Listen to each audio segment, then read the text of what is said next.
ભાવનગરથી રાજનીતિના સૌથી મોટા સમાચાર સામે આવી રહ્યા છે। મંત્રી પરસોત્તમ સોલંકીના પુત્ર 2027ની ચૂંટણી લડશે। અખિલ ભારતીય કોળી સમાજના ઉપાધ્યક્ષ પ્રવીણ કોળીએ દાવો કર્યો છે।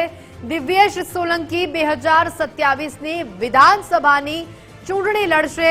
પ્રવીણ કોળી દ્વારા કહેવામાં આવ્યું છે કોળી સમાજે મન બનાવી લીધું છે, પક્ષ કોઈ પણ નિર્ણય લે પણ દિવ્યેશ સોલંકી એ ચૂંટણી 2027ની લડશે।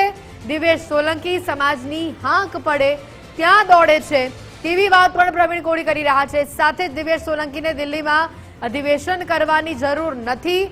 પરસોત્તમ સોલંકીની તબિયત નાદુરસ્ત હોવાની વાત પણ પ્રવીણ કોળી દ્વારા કરવામાં આવી છે।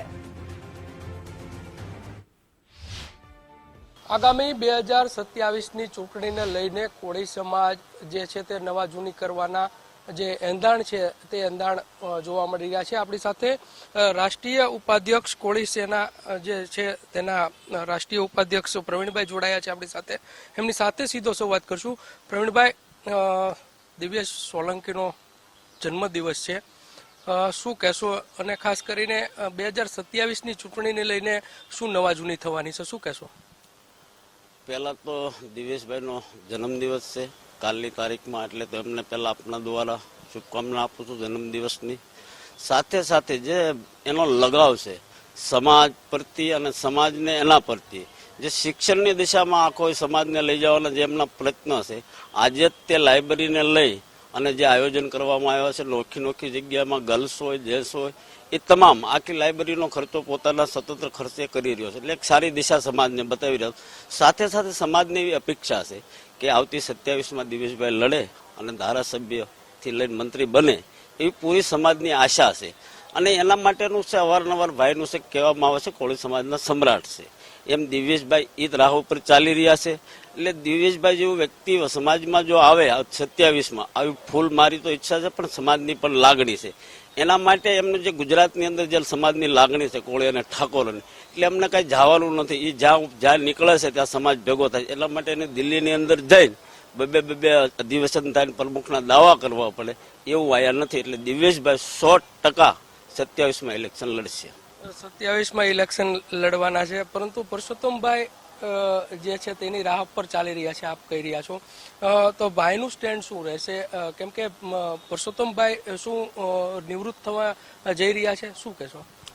અમે એ તો ભાઈ આખરી ડિસિઝન લેશે કે પરસોત્તમભાઈ શું લેવા નક્કી કરશે, પણ દિવ્યેશભાઈને અમારે લડાવવાના છે 27માં એ ફાઇનલ છે। અમે જે યુવાનો છે, વડીલો છે, જે એમની સાથે કામ કરે છે, એમની બધારી આશા છે, કેમ કે એમની જે સમાજ પ્રત્યે લાગણી, સમૂહ લગ્ન હોય કે શિક્ષણ બાબતનું હર જન્મદિવસે અલગ અલગ જે કાર્યક્રમ આપે છે કે જે જરૂરિયાત ખરેખર હું હંમેશા વાત કર્યો છું કે સમાજને શિક્ષણની મૂળ પાયાની જરૂર છે, એ દિશામાં આગળ દિવ્યેશભાઈ વધી રહ્યા છે।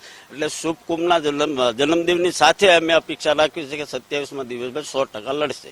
પ્રવીણભાઈ, કઈ સીટ ઉપરથી દિવ્યેશભાઈ લડવાના છે 27ની ચૂંટણી? અને ખાસ કરીને તમે કહી રહ્યા છો જે પ્રમાણે કે સમાજની પણ ઈચ્છા છે, તો કઈ સીટ ઉપરથી લડશે?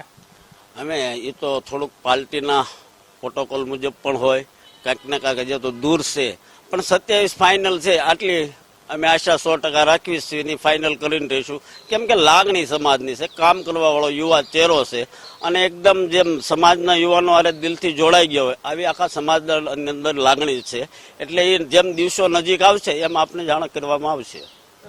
જે બબ્બે અધિવેશનો થયા દિલ્હીમાં, એને લઈને શું સમાજ બે પાટા પડી રહ્યા છે, એના કારણે હવે 27ની ચૂંટણી દિવ્યેશભાઈ લડશે, શું કહેશો? ના, એમને તો પોતાનું જો વ્યક્તિત્વ એવું છે પરસોત્તમભાઈનું, એને કાંઈ દિલ્હી સુધી અધિવેશન કરવા જવા ન પડે એવી બાબતમાં પરસોત્તમભાઈ કાંઈ પડતા નથી, અને એ જ રાહે દિવ્યેશભાઈ છે, એનો વારસો પોતે સંભાળી લે એવી 100% મને અને સમાજની આશા છે।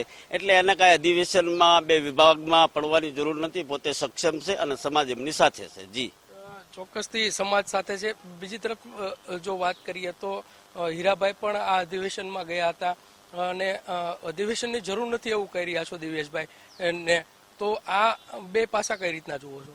તો હીરાભાઈનું આખું તો ઓલરેડી MLA છે તે, એમનો જે કેન્દ્ર લેવલનું આ તો જે રાષ્ટ્રીય અમારું સંગઠન છે એ મેન નેતા લોકોનો જે ઝઘડા છે આપસમાં, કુંવરજીભાઈ હોય કે વિરેન્દ્ર કશ્યપ હોય, એ એનો ઝઘડો છે. એની વાત અલગ છે કે એમને ભાગદોડ કરવી પડે.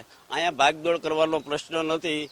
પરસોત્તમભાઈ હાકલ કરે એટલે કોળી સમાજ એક પગે ઉભો રહે આજની તારીખમાં. અને એ ત્રાહે દિવેશભાઈ છે. દિવેશભાઈની કામગીરી બહુ અમને ગમે છે. જે શિક્ષણને લઈને એનો લગાવ છે ને એ મહત્વનો છે. એના કારણે સમાજ એની હારે વધારે જોડાય. પછી સમૂહ લગ્ન હોય, બીજી કોઈ મેટરો હોય, એમાં હંમેશા દિવેશભાઈ સમાજની હારે ખુલ્લીને રહેશે.